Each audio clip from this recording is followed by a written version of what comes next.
ఖమ్మం జిల్లా సత్తుపల్లి ప్రాంతంలో cyber crime cheating కేసులో 18 మంది నేరగాళ్లను పోలీసులు అరెస్ట్ చేశారు.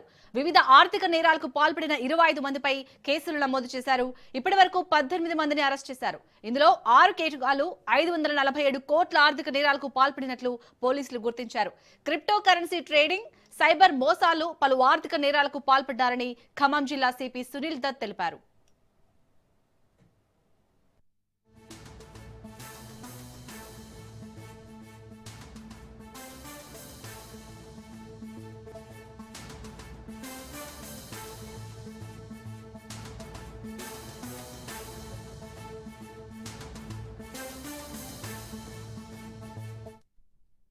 ఖమ్మం జిల్లా సత్తుపల్లి ప్రాంతంలో సైబర్ క్రైమ్ చీటింగ్ కేసులో 18 మంది నేరగాళ్లను పోలీసులు అరెస్ట్ చేశారు. వివిధ ఆర్థిక నేరాలకు పాల్పడిన 25 మందిపై కేసులు నమోదు చేశారు. ఇప్పటివరకు 18 మందిని అరెస్ట్ చేశారు. ఇందులో 6 కేటుగాళ్లు 547 కోట్ల ఆర్థిక నేరాలకు పాల్పడినట్లు పోలీసులు గుర్తించారు. క్రిప్టో కరెన్సీ ట్రెండింగ్, సైబర్ మోసాలు, పలు ఆర్థిక నేరాలకు పాల్పడ్డారని ఖమ్మం జిల్లా సిపి సునీల్ దత్ తెలిపారు.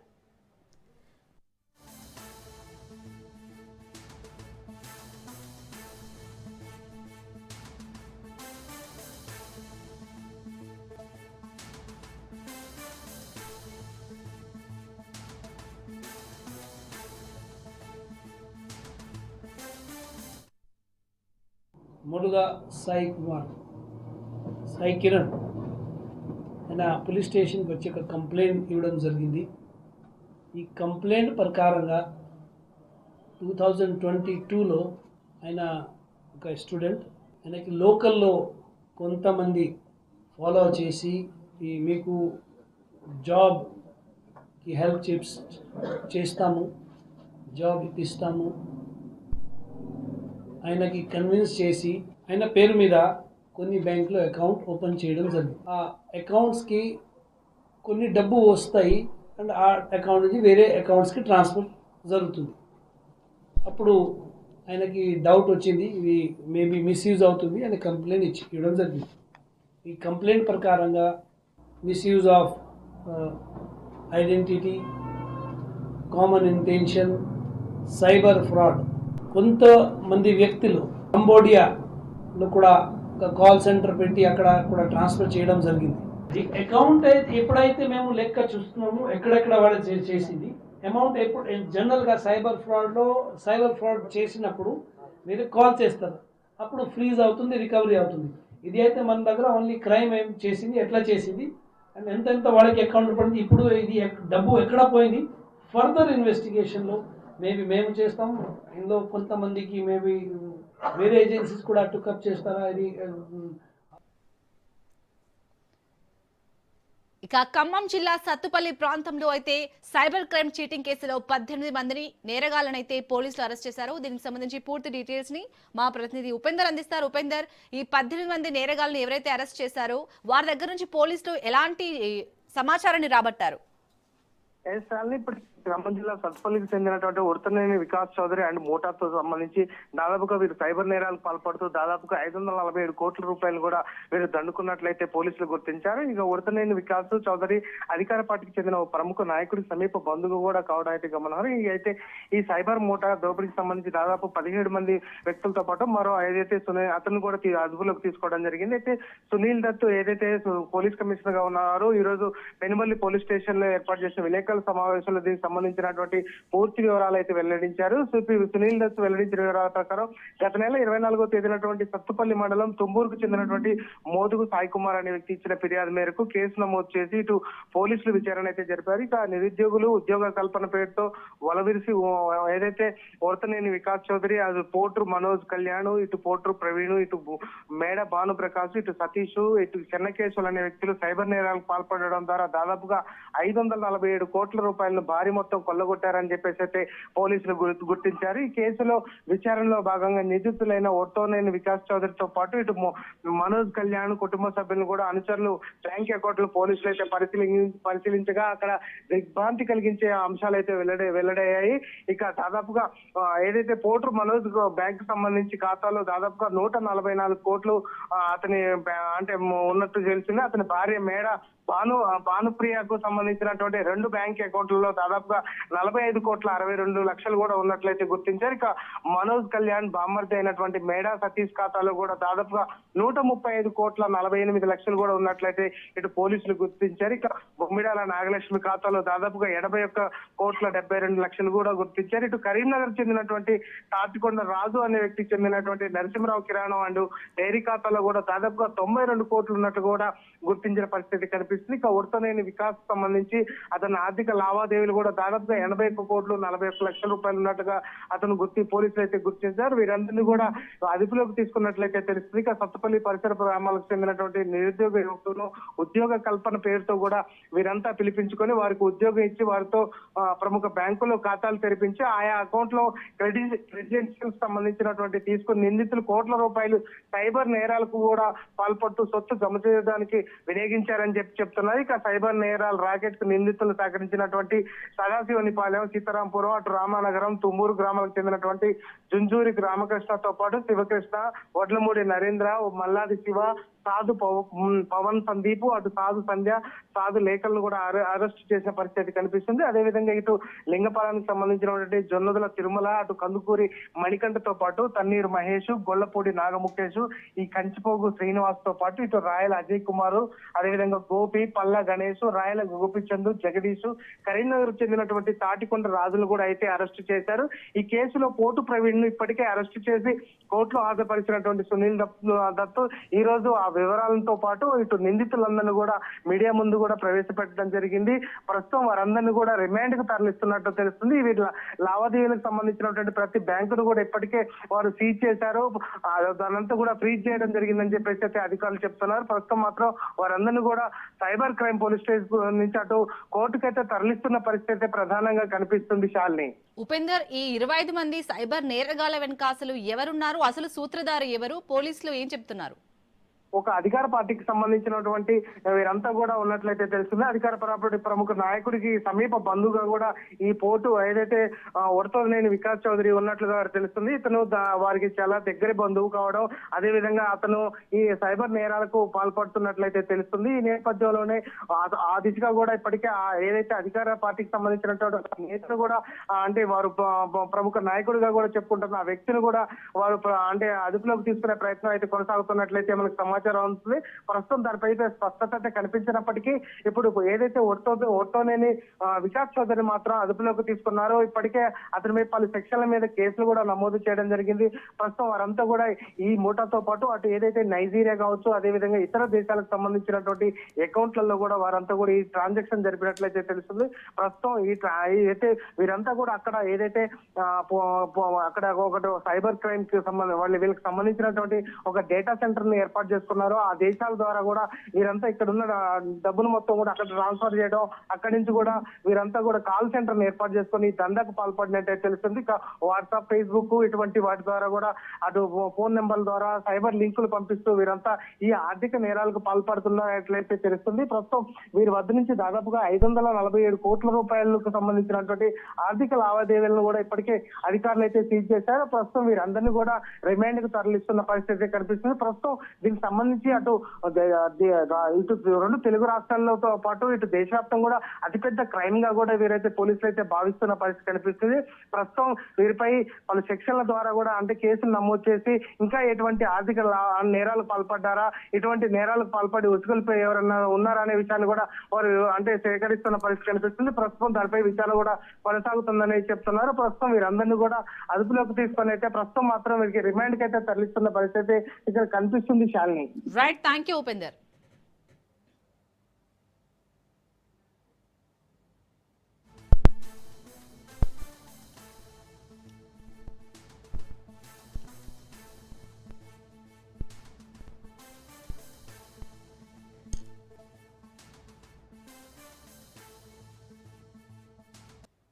మేడ్చల్ జిల్లా గట్కేసర్ మండల రెవెన్యూ పరిధి కోరెములలోని ఏకశిలా వెంచర్లో మరోసారి తీవ్ర ఉద్రిక్తత చోటు చేసుకుంది. ఏకశిలా వెంచర్ ఫ్లాట్ ఓనర్లపై వెంకటేష్ అనే స్థానిక రియల్ ఎస్టేట్ వ్యాపారి అనుచరులు దాడికి పాల్పడ్డారు.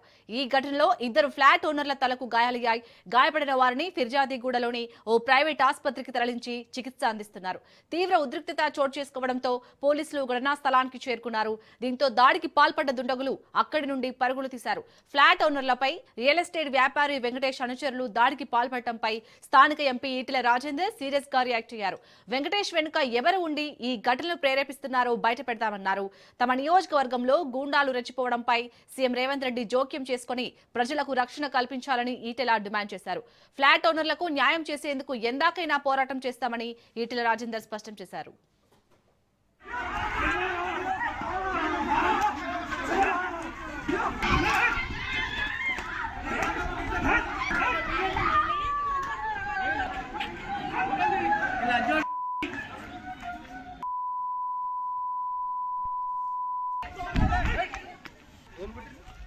పాపం అక్కడ మొత్తం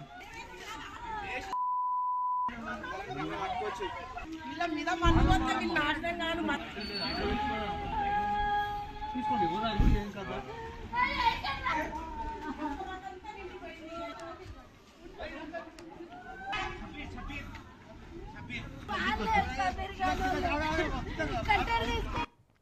ఇవాళ డబ్బులకు ఆశపడేటువంటి ఆనాడు రెవెన్యూ ఉద్యోగులు, ఈ గుండాలకు మద్దతిచ్చే ఆనాడు పోలీసులు దీన్ని నిర్వహించే అక్కడ ఉండే రాష్ట్రాల్లో నిర్వహించకపోగా వాడు కుక్కలు పెట్టుకొని వాడు పక్కకే ఉన్నటువంటి కొంతమంది పేద గుండాలను పెట్టుకొని వీళ్ళేమో పోలీస్ సింగర్లో పనిచేస్తూ ఉంటారు. ఇవాళ డబ్బులకు ఆశపడేటువంటి ఆనాడు రెవెన్యూ ఉద్యోగులు, ఈ గుండాలకు మద్దతిచ్చే ఆనాడు పోలీసులు దీన్ని నిర్వహించే అక్కడ ఉండే రాష్ట్రాల్లో నిర్వహించకపోగా వాడు కుక్కలు పెట్టుకొని వాడు పక్కకే ఉన్నటువంటి కొంతమంది పేద గుండాలను పెట్టుకొని వీళ్ళేమో పోలీస్ సింగర్ మల్కాజ్గిరి కట్టమైసమ్మ గుడి ప్రాంగణంలో ముస్లిం యువకుడు మల విసర్జన చేసిన ఘటనపై హిందూ సంఘాలు బగ్గుమన్నాయి. ఘటనను నిరసిస్తూ ఆందోళన కార్యక్రమాలు చేపట్టారు. నిరసనలు వెల్లువెత్తడంతో సఫీల్గూడ నుంచి నేరేడ్మెట్ వెళ్లే రహదారిని పోలీసులు మూసివేశారు. జరిగిన ఘటనపై ఆరా తీయడానికి బీజేపీ తెలంగాణ రాష్ట్ర అధ్యక్షుడు రామచంద్రరావు సంఘటనా స్థలానికి వెళ్లారు. కాంగ్రెస్ పాలనలో హిందువులకు రక్షణ లేకుండా పోతుందని రామచంద్రరావు ఆగ్రహం వ్యక్తం చేశారు. పోలీసులు తక్షణమే స్పందించి నిందితుడిని ఎన్కౌంటర్ చేయాలని డిమాండ్ చేశారు. రాష్ట్రంలో గుడులు హిందువులపై దాడులు రోజురోజుకి పెరిగిపోతున్నాయని, రానున్న రోజుల్లో కాంగ్రెస్ ప్రభుత్వంపై తెలంగాణ ప్రజలు తిరగబడటం ఖాయమని బీజేపీ చీఫ్ హెచ్చరించారు.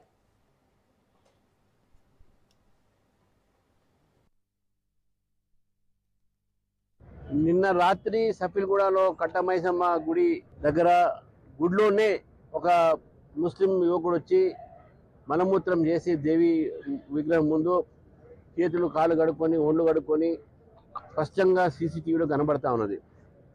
ఈ సంఘటన హిందూ మనోభావాల్ని, హిందూ దేవతల్ని అవమానపరిచేటటువంటి ఒక ఉద్దేశపూర్వకంగా చేసినటువంటి సంఘటనగా స్పష్టంగా కనబడతా ఉంది. పోలీసులు అతను మతిస్థితి లేదని అంటున్నారు, మేము అరెస్ట్ చేసామంటున్నారు, రౌడీ షీటర్ ఓపెన్ చేసామంటారు. ఏది చెప్పినప్పుడు కూడా ఇద్దరు వచ్చారు, ఈ పని చేశారు.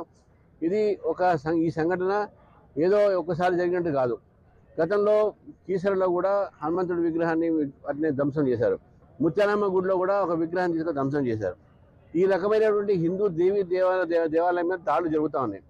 ఇది ఉద్దేశపూర్వకంగా కొంతమంది వ్యక్తులు, కొన్ని సంస్థలు రాజకీయమైనటువంటి బలంతో ప్రేరితమై ఇవన్నీ పనిచేస్తూ ఉన్నారు. కాంగ్రెస్ పార్టీ వచ్చినప్పటి నుంచి హిందూ దేవాలయాల పైన దాడి పెరిగింది. కాంగ్రెస్ పార్టీ వచ్చినప్పటి నుంచి హిందువుల మనోభావాన్ని ఈరోజు వాళ్ళు దెబ్బతీస్తూ ఉన్నారు. కాంగ్రెస్ పార్టీ వచ్చినప్పటి నుంచి హిందువులు ఈ యొక్క రాష్ట్రంలో సురక్షితంగా లేదు అనేటటువంటి భావన వస్తూ ఉన్నది. కాబట్టి ఇటువంటి వ్యక్తుల మీద తప్పకుండా చర్య తీసుకోవాలి. ఏదో ఆయన పిచ్చోడు మెంటల్ కేసు అని చెప్పి అట్లా అయితే నడవదు. నిజంగా నేను మానవ హక్కుల్ని అన్ని కూడా నేను గౌరవించే వ్యక్తిని. కానీ ఇటువంటి పనులు చేస్తే మనోభావాన్ని దెబ్బతీస్తే, మత సామరస్యాన్ని దెబ్బతీసేటువంటి ప్రయత్నం చేస్తే, ఇటువంటి ఓన్లీ పోలీసులు ఎన్కౌంటర్ చేస్తేనే ఇది ఒకటే మార్గం, తప్పటికైతే లేకుంటే వీళ్ళు వినేటోళ్ళు కారు. ఇటువంటి సంఘటనలు అన్నీ కూడా పెరుగుతూ ఉంటాయి. నిన్న రాత్రి సఫీల్గూడలో మేడారానికి భక్తులు పోటెత్తారు. సంక్రాంతి సెలవుల నేపథ్యంలో రద్దీ విపరీతంగా పెరిగింది. సమ్మక్క సారక్క దేవతలకు భక్తులు ముందస్తు మొక్కులు చెల్లించుకుంటున్నారు. పస్రా మేడారం మధ్య వాహనాల రద్దీ నెలకొంది. జంపన్నవాగు దగ్గర పాప మిస్సింగ్ కలకలం రేపింది. తప్పిపోయిన పాపను మంత్రి సీతక్క చేరదీసింది.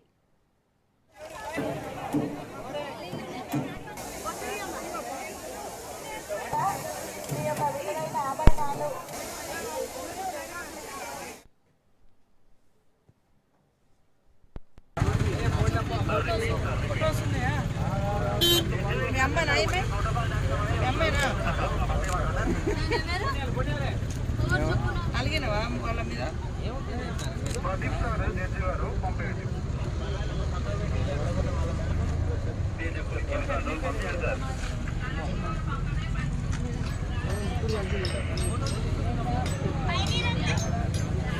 ఇదేనా ఫోటో నువ్వేనా డీటెయిల్స్ రాసుకొని వీళ్ళ ఫోన్ నెంబరు వీళ్ళ ఫోటో చెప్పు డీటెయిల్స్ చెప్పు ఎక్కడ తప్పిపోయింది ఇక్కడ స్నానం చేద్దామని గుండం దగ్గరికి పాపని డ్రెస్ చేంజ్ చేసుకుందామని పాప నేను దగ్గర వదిలేసిపోయినాను. మా తమ్ముడు వచ్చి మాట్లాడేసరికి పాప వెళ్ళిపోయింది. వెంటనే పోలీసులకు ఇన్ఫర్మేషన్ ఇవ్వడంతో పోలీసులు మా అందరికి తెలియజేయడం జరిగింది. తర్వాత వాళ్ళ పాపను అక్కడ పెట్టడంతో వెతుక్కుంటూ వచ్చి వాళ్ళు కూడా వచ్చి తీసుకుంటున్నారు. ఓకే, ఎవరు కూడా పిల్లల్ని దయచేసి వెంట పెట్టుకొని రండి. పిల్లలైనా పెద్ద మనుషులైనా. ఇప్పుడు కూడా ఒక వైరాకు సంబంధించినటువంటి అమ్మ ఇక్కడ మిస్ అయితే వాళ్ళ మనవడు వెతుక్కుంటూ వచ్చి ఇక్కడ దారి మీద ఉంది కాబట్టి దొరికింది.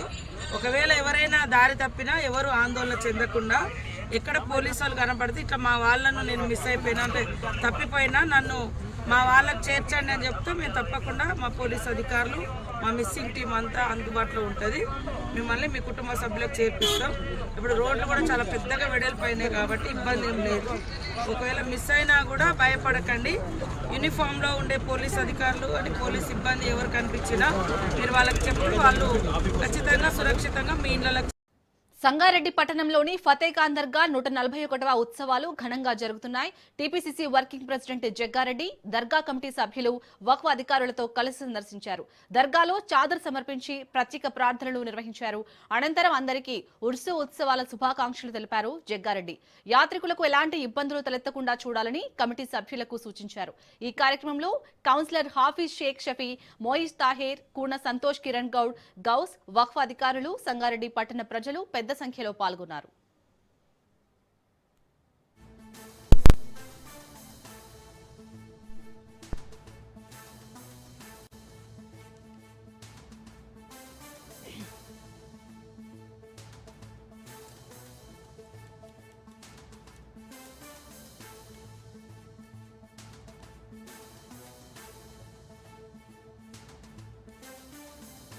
నెల్లూరు ఆత్మకూరు బస్టాండ్ ఫ్లైఓవర్ ని మంత్రి నారాయణ ప్రారంభించారు. నిత్యం ప్రయాణికులకు నరకం చూపిస్తూ ప్రమాదాలకు కారణమవుతున్న ఈ ప్రాంతంలో ఫ్లైఓవర్ రూపుదిద్దుకోవడం ప్రయాణికులకు కొంత ఊరట లభించింది. ప్రారంభోత్సవం అనంతరం కార్యకర్తలతో కలిసి ఉత్సాహంగా బైక్ పై ప్రయాణించారు. 1995 నుంచి నత్తనడకన సాగుతున్న ఆత్మకూరు బస్టాండ్ ఫ్లైఓవర్ ని త్వరితగతిన పూర్తి చేశామని మంత్రి నారాయణ అన్నారు.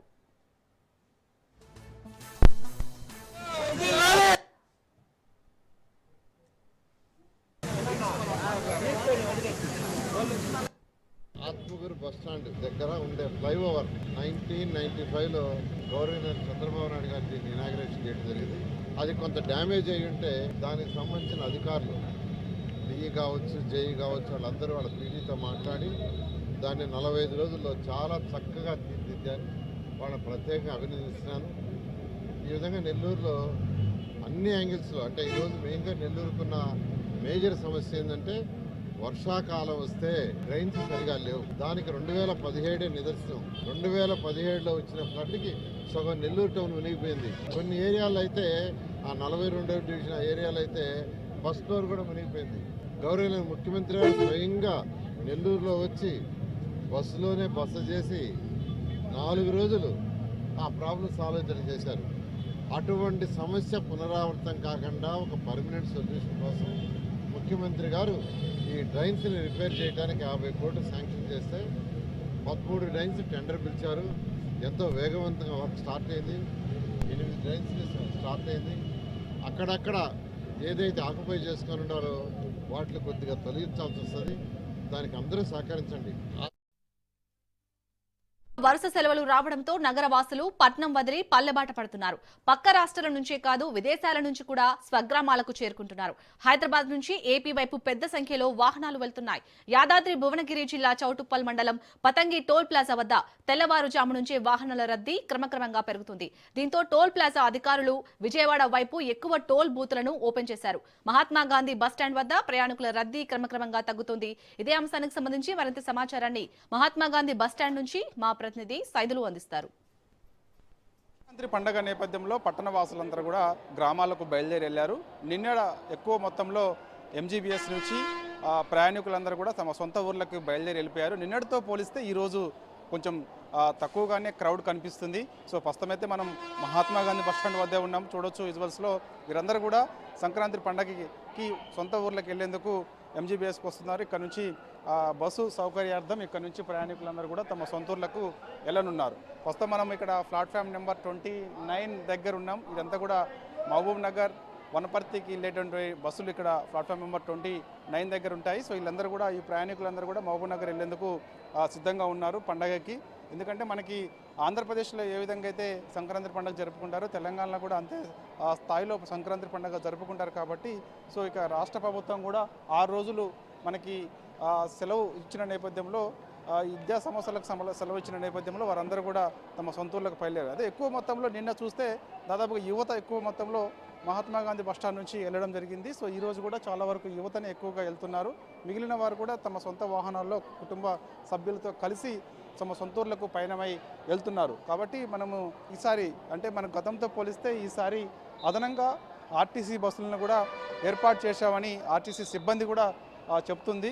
ఎందుకంటే స్పెషల్ బస్సులను కూడా ఏర్పాటు చేశామని చెప్తుంది. ఒక ఎంజీబీఎస్ నుంచే కాదు, దిల్సుఖ్ నగర్, ఆరంగర్, మెహదీపట్నం, అదేవిధంగా ఉప్పల్ నుంచి కూడా స్పెషల్ బస్సులను నడిపిస్తున్నాము. అక్కడ నుంచి కూడా ఆర్టీసీ సౌకర్యం వినియోగించుకోవాలి ప్రయాణికులు అని చెప్పేసి కూడా సూచనలు చేస్తూ ఉన్నారు. కాబట్టి మనకి నిన్న సాయంత్రం ఎక్కువ మొత్తంలో మహాత్మా గాంధీ బస్టాండ్ నుంచి ప్రయాణికులు తమ సొంత ఊర్లకు బయలుదేరి వెళ్ళినట్టుగా కూడా ఆర్టీసీ సిబ్బంది చెప్తున్నారు. కాబట్టి మనకి స్పెషల్ బస్సుల్లో మనకు అదనంగా కొంత పురుషులకి ఛార్జెస్ కూడా పెంచామని కూడా చెప్తున్నారు. స్పెషల్ బస్సుల్లో మహిళలకి కొంచెం ఫ్రీ ఉన్నప్పటికీ కూడా పురుషులకు మాత్రం అదనంగా 50% ఛార్జెస్ విధించామని కూడా చెప్తున్నారు. కాబట్టి మనకి ఇప్పుడు మనకు అందుతున్న సమాచారం ఏంటంటే పంతంగి టోల్ గేట్ వద్ద దాదాపుగా 2-3 కిలోమీటర్ల మేర కూడా ట్రాఫిక్ అంతరాయం ఉంటున్నట్టుగా కూడా తెలుస్తుంది. దాంతోపాటు చిట్యాల దగ్గర కూడా కొంత మనకి అక్కడ జాతీయ రహదారి పనులు జరుగుతున్న నేపథ్యంలో అక్కడ కూడా ట్రాఫిక్ అంతరాయం నెలకొన్నట్టుగా కూడా తెలుస్తుంది. సో ఏదేమైనా సరే ఈసారి పండక్కి దాదాపుగా పట్టణం అంతా కూడా సగం వరకు కూడా ఖాళీ అవకాశం చాలా స్పష్టంగా కనిపిస్తుంది గతంతో పోలిస్తే. ఎందుకంటే నిన్న రాత్రి కూడా మనకి కూకట్పల్లి నుంచి కూడా పెద్ద మొత్తంలో చాలామంది సంక్రాంతి పండుగ జరుపుకునేందుకు తమ సొంతూర్లకు బయలుదేరి వెళ్ళారు. కాబట్టి మనకి దిల్సుఖ్ నగర్, ఎల్బీ నగర్ నుంచి కూడా పెద్ద మొత్తంలో తమ సొంతూర్లకు బయలుదేరి వెళ్ళారు. కాబట్టి సో ఈసారి దాదాపుగా సంక్రాంతి పండుగకి మనకి చూస్తాం ప్రతి సంవత్సరం కూడా హైదరాబాద్ మొత్తం సగం ఖాళీ అవుతుంది. కాబట్టి అదే స్థాయిలో ఈసారి కూడా ఎక్కువగా మంది తమ పండుగ జరుపుకునేందుకు కూడా వెళ్తున్నటువంటి సిచ్యువేషన్ అయితే ఇక్కడ కనిపిస్తుంది. కాబట్టి గతంతో మనం పోలిస్తే మాత్రం ఈసారి అదనంగా ఆర్టీసీ బస్సులు మేము ఏర్పాటు చేసామని ఆర్టీసీ చెప్తున్నప్పటికీ కూడా కొంత సమయం అయితే ప్రయాణికులకి లేట్ అవుతుందని కూడా చెప్తున్నారు. ఎందుకంటే గంట అవుతున్నప్పటికీ కూడా బస్సులు సకాలంలో మాకు ఇక్కడికి కొంత లేట్ అవుతుంది అంటున్నారు. అంటే బస్సులు వస్తున్నప్పటికీ కూడా కొంత సమయం పడుతుంది అంటున్నారు. కొంతమంది బుక్ చేసుకొని ఇక్కడికి వస్తున్నారు, కొంతమంది ఇక్కడ మహాత్మా గాంధీ బస్టాండ్ నుంచి బస్సులు సౌకర్యార్థం ఇక్కడ నుంచి వెళ్ళే అవకాశం ఉంటుంది. కాబట్టి సో వారందరూ కూడా ఇక్కడికి వస్తున్నారు. కాబట్టి సో వీళ్ళందరూ కూడా బస్సు సౌకర్యం వినియోగించుకునేందుకు మహాత్మా గాంధీ బస్టాండ్ వద్దకు అయితే ఎక్కువ సంఖ్యలో వస్తూ ఉన్నారు. కాబట్టి సో ఏదేమైనా సరే ఈసారి మనం పండగ నేపథ్యంలో చాలా వరకు పట్టణం అంతా సగం వరకు కూడా ఖాళీ అయ్యే అవకాశం ఉంది. తిరిగి మళ్ళీ మనకి వచ్చే సోమవారం వరకు కూడా మనకి హాలిడేస్ ఉన్న నేపథ్యంలో ఎక్కువ సంఖ్యలో చాలామంది వెళ్ళే అవకాశం కూడా కనిపిస్తుంది. కాకపోతే మనకి జాతీయ రహదారిలోనే కొంత ట్రాఫిక్ సమస్య అనేది ఎక్కువగా ఉంది. సో నిన్నటితో పోలిస్తే మాత్రం దాదాపుగా ఎక్కువ సంఖ్యలో ప్రయాణికులందరూ కూడా తమ సొంతూర్లకైతే బయలుదేరి వెళ్ళిపోవడం కూడా జరిగింది. సో మనకి రేపు ఇంకా మళ్ళీ ఈరోజు కొంత క్రౌడ్ అంటే బస్టాండ్లో ఇటు ఉప్పల్లో కానీ అదేవిధంగా మహాత్మా గాంధీ బస్టాండ్లో కానీ ఎల్బీ నగర్, దిల్సుఖ్ నగర్ లాంటి ప్రాంతాల్లో చూస్తే మాత్రం కొంత క్రౌడ్ తక్కువగా ఉంది. సో మనకి రేపు మరింత పెరిగే అవకాశం ఉంటుందని చెప్పేసి కూడా చెప్తున్నారు. కాబట్టి ఏదేమైనా సరే ఈసారి మాత్రం ఎక్కువ సంఖ్యలో మనకి సంక్రాంతి పండుగకి పెద్ద మొత్తంలో పట్టణవాసులందరూ కూడా తమ సొంత ఊర్లకు వెళ్ళి ఎంతో ఆహ్లాదకరంగా ఈ యొక్క సంక్రాంతి పండుగ జరుపుకునేందుకు వెళ్తున్నటువంటి సిచ్యువేషన్ అయితే ఇక్కడ కనిపిస్తుంది. వీడియో జర్నలిస్ట్ వెంకట్తో సైదులు రాజు, ఎంజీ. తెలంగాణ భవన్లో కేటీఆర్ మాట్లాడుతున్నారు. లైవ్ లో చూద్దాం. డబుల్ బెడ్రూమ్ ఇల్లు మీకు కళ్ళకు కనబడుతున్నాయి. మరి కేసీఆర్ ఏం చేసిండు అంటే 200 పెన్షన్ 2000 చేసిండు, 200 పెన్షన్ను 2000 చేసిండు, 15 లక్షల మంది ఆడపిల్లలకు ₹1,00,000 ఇచ్చి పెళ్లి చేసిండు, 15 లక్షల మంది ఆడపిల్లలకు కేసీఆర్ కిట్ ఇచ్చిండు, ఆడపిల్ల పుడితే 13,000 ఇచ్చిండు, మగపిల్లగాడ పుడితే 12,000 ఇచ్చిండు. నువ్వేం చేసినావో చెప్పు జరా. 2 ఏళ్ళే కదా నువ్వు వచ్చి ఒక్క ఇటుక పెట్టినావు ఎక్కడన్నా, ఒక్క పొక్క తవ్వినావు ఎక్కడన్నా, ఒక్క మనిషికి సాయం చేసినావా, ఒక్క కొత్త పథకం మొదలు పెట్టినావా, ఒక్క ఇందిరమ్మ ఇల్లు అంటాడు, హైదరాబాద్లో ఒక ఇందిరమ్మ ఇల్లు కట్టినావా, చూపెడతావా ఎక్కడన్నా? 2 ఏళ్ళు సరిపోలేదా మరి? అందుకే నేను అంటున్నా, బండ్లగూడలో ఏమైనా కట్టిండా అని అడుగుతుంది అక్క. ఆయన కట్టేటోడు కాదక్క, కూలగొట్టేటోడు.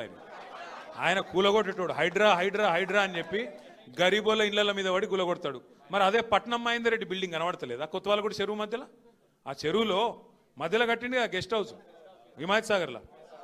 మరి దాని ఎందుకు కూలగొడతలేడు? గరీబోళ్ళదేమో అల్కగా దొరుకుతారట, హైడ్రా బీడ్రా అని వచ్చి కొడతారు. మరి ఆయనది గల్లబడది. ఇప్పుడు హిమాయత్ సాగర్ చెరువు దగ్గర కోదంప కేవీపీ రామచంద్రరావు లేదాడా, వివేక్ వెంకటస్వామిది లేదు మంత్రిది. మరి ఈ పెద్ద పెద్ద సిపాయిలదేమో కనబడతలేవా మీకు? అంటే గరీబోడేమో పొంగులేటి శ్రీనివాసరెడ్డి లేదా? నేను అదే అంటున్నా. మరి గరీబోళ్ళేమో అల్కగా దొరుకుతారు నీకు.